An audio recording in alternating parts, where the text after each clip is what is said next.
मित्रांनो, जय शिवराय. आणि आपल्यासोबत आहे भैया ड्रायव्हर, एक नामांकित जॉकी आणि गरिबीतून वरती आलेला जॉकी म्हणावं लागेल. तसे सगळेच जॉकी गरीब आहे, कोणी श्रीमंत नाही.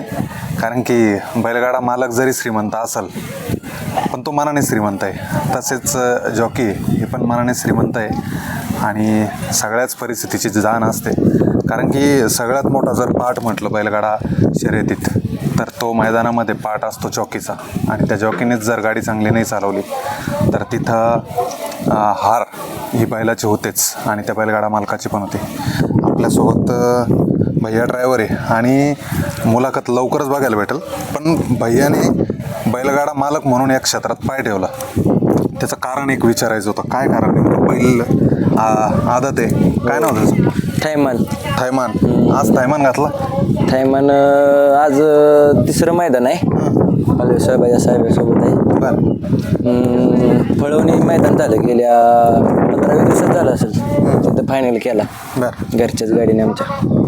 आज हे तिसरं मैदान आहे. किती महिन्याचं आहे? किती वर्षाचं आहे? 15 महिन्याचा वर्ष. 15 महिन्याचं हो. आहे. आज कोण होता? हा आज कोण होता? आज 20 मध्ये होता. कोणाच्या वेळात होता? साहेबासोबत होता. बालवे साहेब. बरं. चांगली गाडी पळाली. हो. नक्कीच एक जॉकी म्हणून तर यश प्राप्त होत आहे, पण एक बैलगाडा मालक म्हणून पण भैयाला लवकर यश प्राप्त व्हावं आणि प्रत्येक मैदानात गुलाल राहावं आणि भैयाच्या थैमानने कायम थैमान घालावं याच शुभेच्छा. धन्यवाद.